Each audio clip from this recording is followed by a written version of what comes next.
আপনাকে আপনার আপনার দলের অবস্থা একটু বলি, হ্যাঁ, কিছু মনে কইলেন না, পার্সোনালি নিয়েন না, কারণ এগুলো কেউ বলবে না, এই বান্দাই বলবে একমাত্র। আপনাদেরকে আমি আমার বগুড়ার আপনাদের দলের একটা চিত্র দিই।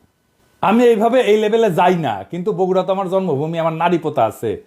আর বগুড়া হইতেছে সেই বগুড়া যেই বগুড়া বিএনপির পুণ্যভূমি, জিয়াউর রহমানের জন্মস্থান। তো বগুড়া তো বিএনপির জন্য পুণ্যভূমি হওয়ার কথা, তাই না? এখানে মডেল বিএনপি থাকবে, এখানে বিএনপির জেলা কমিটি হবে, একটা মডেল কমিটি, যা সারা বাংলাদেশের মানুষ দেখবে আর বলবে ওয়াও কি চমৎকার কমিটি, কি সুন্দর কমিটি। এইখানে তো বিএনপির কিছু দরকার নাই, এখানে তো এমনি মানুষ বিএনপি করে রে ভাই। এইখানে তো বিএনপির মাস্তান পালার দরকার নাই, এখানে তো ম্যানেজ করার দরকার নাই, এখানে তো মাফিয়া পালার দরকার নাই, এমনি বগুড়ার মানুষ বিএনপি করে। বগুড়া মানুষের নিঃশ্বাসে বিএনপি। এইখানে আপনি নেতা কি দিচ্ছেন আমরা দেখি, হ্যাঁ, নেতা কি দিচ্ছেন? রেজাউল করিম বাদশা বগুড়া জেলা বিএনপির বর্তমান সভাপতি, সাবেক বগুড়া পৌরসভার মেয়র। বাদশার ছোট ভাই আছে কয়েকজন। এক নম্বর হইতেছে টোকন, মোহন, খোকন, নয়ন, জয় এবং দীপন। আমরা একে একে প্রত্যেকের আমলনামা দেখি। টোকন সাবেক দুইবারের প্রেস ক্লাবের সভাপতি, একবার বগুড়ায় এমপি ইলেকশন করছে আওয়ামী লীগের মনোনীত প্রার্থী হিসেবে। কিছুদিন আগে বিভিন্ন জনের কাছ থেকে টাকা চাঁদা টাদা নিয়ে সংসার চালাইত। টোকনের এক ছেলে খুনি এবং চাঁদাবাজ, মার্শাল্লাহ। দুই নাম্বার মোহন, বগুড়া জেলা আওয়ামী লীগের সাবেক সহসভাপতি, বগুড়ায় প্রায় 40টা খুনের সাথে পরোক্ষ এবং প্রত্যক্ষভাবে জড়িত। খুনি, চাঁদাবাজ, দখলবাজ এবং নেশাখোর। বগুড়ায় যে কত বাড়ি সম্পদ দখল করছে তার ইয়ত্তা নাই। কোটি কোটি অবৈধ টাকার মালিক। যুবলীগের লিটন পোদ্দার, আলহাজ, মুস্তাকিম, মতিন, আদিল, করিম, এইরকম অসংখ্য খুনির গডফাদার। ওর মেয়ের জামাইও খুনি, মেয়ের জামাই পলাতক আছে মালয়েশিয়া।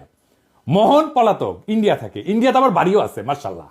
তিন নাম্বার খোকন, দিনরাত নেশা করে, ফেন্সিডিল, গাঁজা, আফিম সবই খায়, আবার মাঝে মাঝে তাবলিগও করে, কি একটা অবস্থা। চার নাম্বার নয়ন, 3বারে বগুড়া প্রেস ক্লাবের সভাপতি, মার্শাল্লাহ, লেখাপড়ায় খুবই ভালো, শুধু এইচএসসি পাস, এর উপরে আর পাস দিবার পারেনি, বর্তমানে পলাতক। 5 নাম্বার জয়, শহর যুবলীগের সভাপতি, হিরোইনখোর, রাত হইলে বাসা ফেরার জন্য রাস্তা দিয়ে হাঁটতে পারে না, এমনই দুলে, সে দেওয়াল ধরে ধরে রাত হইলে হাঁটে। আমার কথা না, বগুড়ার মানুষের কথাই শুনেন। দীপন 6 নাম্বার, ফেন্সিডিল খোর, ফেন্সিডিল বিক্রেতার কাছ থেকে মোহনের ভাই হিসেবে ফ্রি ফেন্সিডিল পায়। বগুড়ার মানুষ এই দুর্বৃত্ত পরিবারের কাছে জিম্মি। এক ভাই বিএনপি, এক ভাই আওয়ামী লীগ, এক ভাই যুবলীগ, 2 ভাই হাসিনার চাটুকার সাংবাদিক। এদের বাপের নাম আলম দারোগা। এ কিন্তু বগুড়ার স্থায়ী বাসিন্দাও না, এই আলম দারোগা বরিশালের মানুষ, সিপাহী থেকে দারোগা হয়েছে, বগুড়ায় রিটায়ার করছে। রিটায়ারের পরে নোট বইয়ের ব্যবসা করতো। বাদশাহ মোহনও নোট বইয়ের ব্যবসা করতো। ভাই এই লোকের বগুড়ার প্রতি বিন্দু মাত্র কমিটমেন্ট আছে? বগুড়ায় জাহান নামে যা কর কিছু যায় আসে, তো বগুড়ার লোকই না রে ভাই।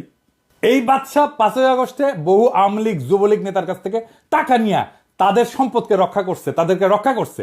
বিশেষ করে আলহাজের কাছ থেকে নাকি 1 কোটি টাকা নিছে, যে ওর বাসায় আগুন ধরে গেছিল, ওই আগুন লাগানোর চেষ্টা করছিল, আবার ওই 1 কোটি টাকা নিয়ে আগুন লাগায় নেই আর কি। বিএনপির নতুন নেতা দেন, এই লোক বিএনপির নেতা থাকলে বিএনপিকে আমাদের বলতে হবে কেন এই লোক বিএনপির জন্য বগুড়াতে অপরিহার্য। মানে একই পরিবার বিএনপি আওয়ামী লীগ ভাগ হইয়া সারা শহরে রাহাজানি করবে, আর জনগণ মুখ বুঝা সহ্য করবে? হ্যাঁ, এত বোকা ভাবেন বগুড়ার লোককে? এই পরিবারের কাছ থেকে বগুড়ার মানুষকে রক্ষা করতে হবে। জানি না বিএনপির কাছে এই দুর্বৃত্ত পরিবার কেন এত পছন্দের। এই লোক বগুড়ার নেতৃত্ব দেবে, এর নেতৃত্ব বগুড়ার মানুষকে মাইনা নিতে হবে। এত তুচ্ছ ভাবেন বগুড়ার মানুষকে? যেই মাটিতে জিয়া জন্ম নেয় সেই মাটিতে এই দুর্বৃত্ত পরিবারের হাতে জিয়ার আদর্শ বয়ে নেওয়ার ভার কেমনে দেন ভাই? আর মানুষ পান নাই নাকি? এর সাথে ভালো মানুষ নাই আপনাদের বিএনপিতে?